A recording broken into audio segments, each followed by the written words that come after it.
कमल जी बहुत बहुत नमस्कार सर। ये जान दो जी। आओ जी कमल जी, बहुत बहुत आपका गीता जी आपका धन्यवाद, बहुत बहुत धन्यवाद। काफी हरी जी को भी बहुत बहुत,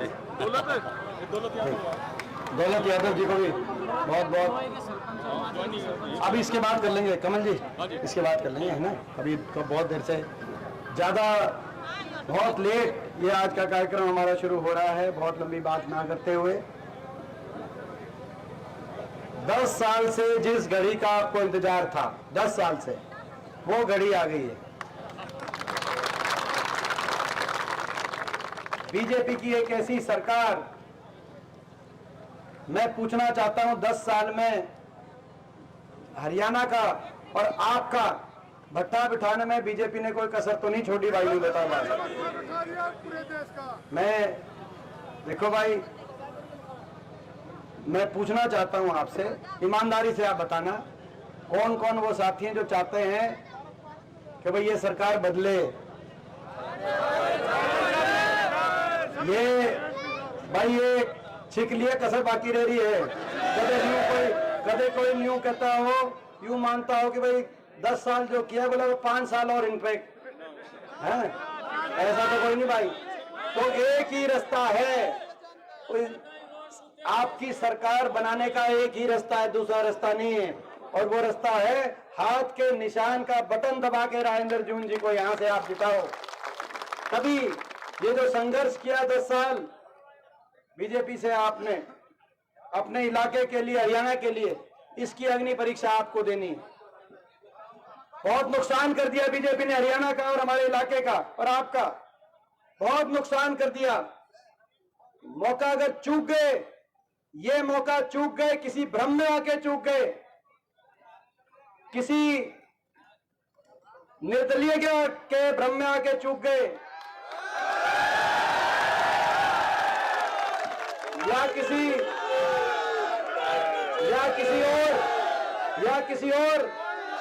किसी और भ्रम में आके मौका अगर चूक गए, इतिहास आपको, हमको, इस इलाके को माफ नहीं करेगा। इतिहास में जगह नहीं मिलेगी, इतिहास में जगह नहीं मिलेगी। आपने देखा कैसी तानाशाही की सरकार, आपने देखा कैसी तानाशाही की सरकार, 10 साल लोकतंत्र को ताक पे रखने वाली सरकार, लोकतंत्र को ताक में रखने वाली सरकार। हाँ जी, एक बार ये भैया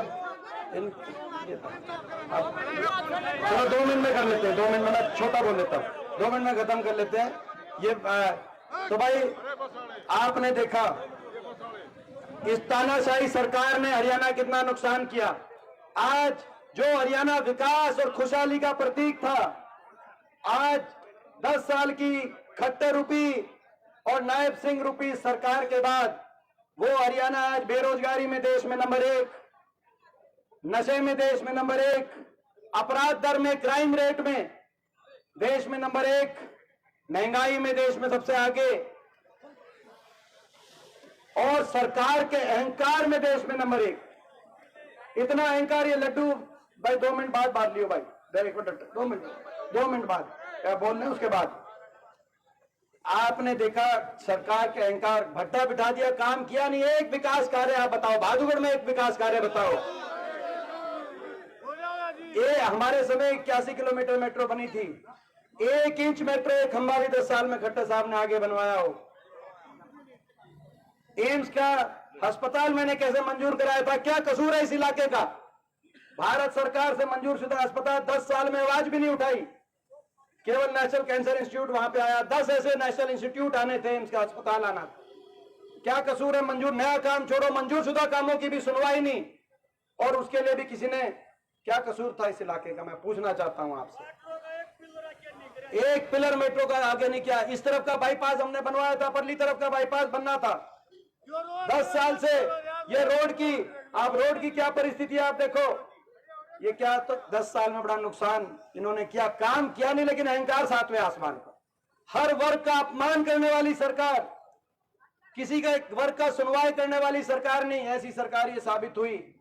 लोगों को उलझा दिया प्रॉपर्टी आईडी में, फैमिली आईडी में, पोर्टलों में, और नौजवान को उलझा दिया कच्ची भर्तियों में, सीटी में और झूठे आश्वासनों में कि इनको कहा ये जो ज्वाइनिंग वाले जो कह रहे, आपकी बात मैं कर रहा हूं, आप देखो ऐसे सभी हैं, आप 4 आदमी हैं यहाँ पे, 4000 आदमी हैं, आपकी बात कर रहे हैं, आप 4 आदमी हैं, यहाँ 4000 आदमी आपकी कर रहे हैं। चलिए आप चाहते हैं कि आपकी बात ना करूं तो मैं फिर अगले टॉपिक पे आता हूं। आप ही की बात कर रहा था ना, आप ही की बात करते हैं, आपने टोका। जब तक मैं बात कर रहा था बाकियों की, तब तक नहीं आपने बात कही। तो भाई ये चाह रहे हैं कि हम इनकी बात ना करें, हमने तो इनकी बात करनी थी, इनको आश्वासन देना था। तो आप अपने आश्वासन देने दो, आपका जो आपकी मांग है उसको पूरा करने। देखो ये कच्ची भर्तियों में उलझा दिया नौजवानों को, कितना परेशान हो रहे, कितना शोषित महसूस कर रहे हैं नौजवान। जो अपना हरियाणा को 2 लाख सरकारी पद समाप्त, आज इनका घोषणा पत्र है बीजेपी का, कह रहे 2 लाख सरकारी नौकरी जो समाप्त होगी थी वो देंगे। कांग्रेस के घोषणा पत्र से कॉपी, 10 लाख तक क्यों नहीं दी भाई, 10 साल तक क्यों नहीं दी? 10 साल तक वो 2 लाख पद कहां गए? कौशल निगम 1.5 लाख बच्चों को कच्ची भर्ती, बिना रिजर्वेशन, बिना पेंशन, बिना मेरिट के लगाने का काम इस सरकार ने किया। इजराइल तक की युद्ध में भेजने के भी ठेके हरियाणा सरकार उठा रहे। 8000 नौकरी एडवर्टाइज हुई, केवल 300 बच्चे पूरे देश में आके यहां से ठेके पे गए। वहां की भी ठेकेदारी पूरे दुनिया में किसी ने नहीं करी, क्योंकि बाकी तो नेपाल और बांग्लादेश जैसे देश अपने हवाई जहाज भेज के आगे अपने नागरिकों को बुला रहे थे, और हरियाणा सरकार इजराइल में ठेके पे हरियाणा वासियों को भेजने का, नौजवानों का।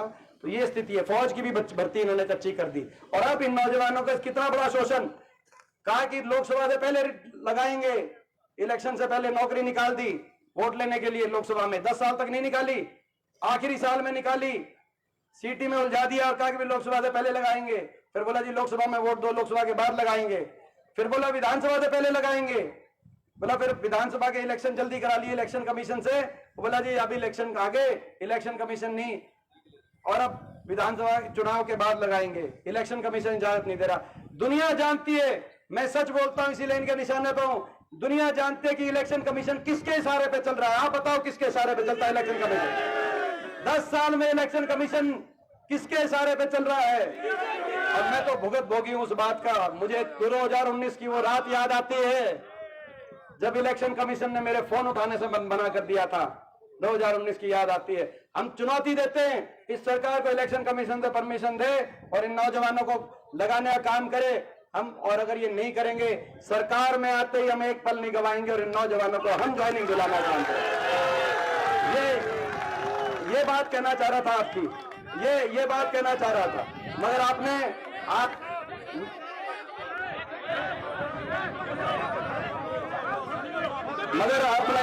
तो देखो, आपने देखा आज कितना ये परेशान, 10 साल तक जिन्होंने परेशान किया ये नौजवान उनके पास भी नहीं जा पा रहे। ये भी 10 साल के बाद कांग्रेस की सरकार से उम्मीद कर रहे।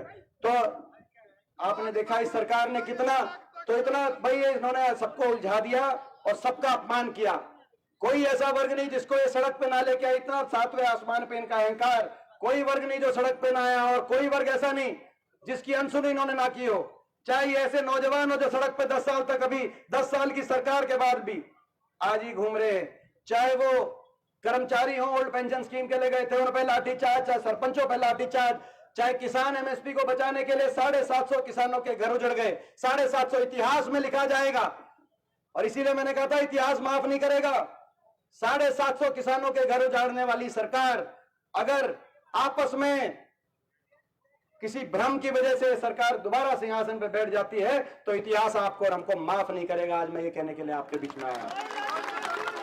750 किसानों के घर उजाड़ने वाली सरकार, ये वो सरकार, क्या कसूर था हमारी बेटियों का, क्या कसूर था साक्षी मलिक का, क्या कसूर था विनेश फोगाट का? 6 महीने तक एफआईआर नहीं हुई, 6 महीने तक क्या कसूर था उनका? 6 महीने तक एफआईआर नहीं हुई। दिल्ली के सड़कों पे घसीटने का काम इस सरकार ने उनको किया। दिल्ली की सड़कों पे घसीटने का काम, दिल्ली के 3 तरफ हम बसे, दिल्ली के 3 तरफ बसा हरियाणा, लेकिन हम अपनी बेटियों को न्याय नहीं दिला पाए। 6 महीने के बाद सुप्रीम कोर्ट ने जब कहा तब एफआईआर हुई। 6 बेटियों के साथ गलत हुआ। नारा था बेटी बचाओ बेटी पढ़ाओ, नारा बदल गया कि बीजेपी के सांसद बचाओ, बीजेपी के आरोपी सांसदों को बचाओ। और बेटियों के कहने से इस देश में तो अपनी दुश्मन की बहन बेटी की इज्जत को भी अपनी इज्जत माना जाता है, अपनी दुश्मन की बहन बेटी की इज्जत को भी। लेकिन उन बेटियों की इज्जत को बीजेपी के आईटी सेल ने और बीजेपी के नेताओं ने उन बेटियों की मान सम्मान और इज्जत को भी कहा कि एक प्रदेश से हैं, एक धर्म से हैं, एक जाति से हैं। क्या कसूर था उनका? उनको न्याय भी नहीं दिया सरकार ने। सरकार का काम तो न्याय कराना होता है। सुप्रीम कोर्ट ने कहा तब एफआईआर हुई। आज इतिहास देख रहा है और देश देख रहा है कि भादुगढ़ हलके का साथ किसको मिलेगा? ऐसे लोगों को मिलेगा जिन्होंने हमारी बेटियों के साथ अन्याय किया, या न्याय की लड़ाई लड़ने के साथ आप खड़े हो गया? देश देख रहा है। तो अहंकार इतना, 7वें आसमान पे इनका घमंड, हर वर्ग के साथ अपमान, और उसके बाद घमंड इतना कि भाई ये बात आई कि भाई बीजेपी हाईकमान पे बात ये पहुंची कि हरियाणा में ये सरकार इस सरकार के प्रति ज्यादा रोष हो गया है, तो बीजेपी हाईकमान ने कहा कि बदल दो सब कुछ। देखा आपने, जिस सेनापति को 10 साल तक कमांड दे रखी थी, सेनापति को कमांड दे रखी थी, जिस सेनापति को जब युद्ध का बिगुल बजा, खट्टर साहब थे कि नहीं मुझे मुख्यमंत्री, जब युद्ध का बिगुल बजा और युद्ध वाले दिन उसका सूरज निकला, बोला इस सेनापति को हटा दो, दूसरे को बिठा दो। बीजेपी का मुख्य एक बार तो आप ना एक मिनट आप देखो, आप समझदार हैं तो भाई ये आपने देखा, अपने मुख्यमंत्री को बदला कि नहीं बदला? अपने उप मुख्यमंत्री को बदला, उप मुख्यमंत्री की तो छुट्टी कर दी, और छुट्टी कर दी। लेकिन आपने देखा होगा ये जो समझौता था, लूट की छूट का समझौता था, जैसे ही छुट्टी हुई दुष्यंत चौटाला ने कहा अगले दिन बयान देके मैं बीजेपी के घोटालों के राज बताऊंगा, और खट्टर साहब ने कहा दुष्यंत चौटाला के घोटालों की जांच कराऊंगा। मिलके लूट गए 5 साल, मिलके लूट गए कि नहीं लूट गए? मिलके लूट गए 5 साल। मगर मैं कहना चाहता हूं, फिर बदल दिए, मैं कहना चाहता हूं लोगों ने तो पिछली बार भी उनको सिंहासन से उतार दिया था, 40 पे रोक दिया था, 75 पार के नारे को लोगों ने हवा निकाल दी थी, 40 पे रुक गए थे। 40 पे रुके थे कि नहीं रुके थे? मगर 40 से और सरकार बनवाने का जो काम किया किसने किया? जेजेपी ने किया और निर्दलियों ने किया। जितना जिम्मेदार दुष्यंत चौटाला था सरकार बनाने के लिए, उतना ही जिम्मेदार ये निर्दलीय थे जिन्होंने जाके समर्थन दिया और ये सरकार बनी। आप बताओ देश में बीजेपी ने तानाशाही और अपनी सत्ता का दुरुपयोग करके बड़ी बड़ी सरकारों को जनभावनाओं के पीठ में छुरा घोटने क्या साजिशें रची कि नहीं रची? महाराष्ट्र के अंदर क्या हुआ आपने देखा, मध्य प्रदेश के अंदर चुनी हुई सरकार कांग्रेस पार्टी की सरकार थी, क्या हुआ आपने देखा कि नहीं देखा क्या हुआ? और एक इनके मंत्री का बयान आया, लोहार हुसैन के मंत्री का बयान आया कि चाहे लोग हमें हरा दें लेकिन फिर भी हम सत्ता का दुरुपयोग करेंगे, दिल्ली हमारा तानाशाही सरकार बैठी है फिर भी तोड़ेंगे। तो भाई जब ऐसी बात है तो यहां पे कुछ ऐसे घूम रहे हैं उम्मीदवार जो कह रहे हैं हम उनके साथ थे। अरे जब जीतने से पहले ही भाग गए तो आगे कहां टिकते हैं? आप बताओ, आगे यहां कहां टिकते?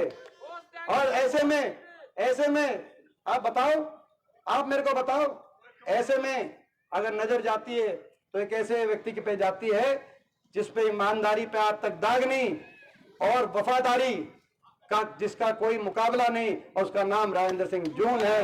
तो हमारे साथ क्योंकि ये लड़ाई देश में, ये लड़ाई आपकी तरफ देश देख रहा है, ये लड़ाई अपने भविष्य को बचाने की लड़ाई, हरियाणा के भविष्य को बचाने की, हरियाणा के नौजवान के भविष्य को बचाने की, बाबा साहब भीमराव अंबेडकर जी के संविधान को बचाने की ये लड़ाई हम लड़ रहे हैं, और हरियाणा को और अपने इलाके को विकास की पटरी पे आगे लेके जाने की ये लड़ाई लड़ रहे हैं। तो इस लड़ाई में भाई मैं आप सबसे कहना चाहता हूं, इस लड़ाई में एक एक वोट आपके बीच में मैं इसीलिए के गांव में आ रहा हूं क्योंकि मुझे पता है 10 साल तक ये जो संघर्ष किया, जो लड़ाई लड़ी, आसान नहीं था। आपके आशीर्वाद से 10 साल पहले 2014 से 19 तक मैं लोकसभा में था और उसके बाद 5 साल में राज्यसभा में था। 10 साल तक विपक्ष का मैं अकेला सांसद दिल्ली में जाके बैठता था। हरियाणा के 15 सांसद हैं, 10 लोकसभा के, 5 राज्यसभा के, 14 बीजेपी के। आप सोच के देखो आपके इस बच्चे पे क्या बनती होगी। जहां देश की राजनीति की चौपाट बिकती है, वहां पर जब जाकर यहां पर जब किसान आंदोलन चल रहा था या संविधान को तोड़ने की बात चल रही थी, जब बेटियों को घसीटा जा रहा था, तो आपका बच्चा जब अकेला खड़ा होता था और पूरी देश की बीजेपी टूट के पड़ती थी, मगर फिर भी वहां पे हम टिके रहते थे, खड़े रहते थे, संघर्ष किया। आपने, हमने, सबने बीजेपी के अन्याय के साथ संघर्ष किया और आज ये दिन आया है। तो भाई मैं पूछना चाहता हूं, इस मौके को आप चूकोगे तो नहीं? बहादुरगढ़ वासियों ये बताओ, इस मौके को चूकोगे तो नहीं? इस मौके को मत चूकना, नहीं तो इतिहास आपको और हमको माफ नहीं करेगा। बीजेपी जो है, मैं समझता हूं शातिर पार्टी है। आज पूरे प्रदेश में आपके पक्ष में लहर चल रही है। कांग्रेस पार्टी की सरकार बनने जा रही है।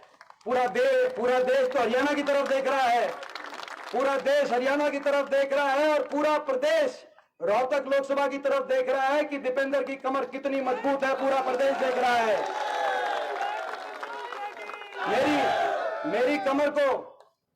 मेरी कमर को मजबूत रखना, मेरी कड़ ना लगने दी और मैं तुम्हारे खातर छाती अड़ा दूंगा जहां कहोगे वहां अड़ा दूंगा।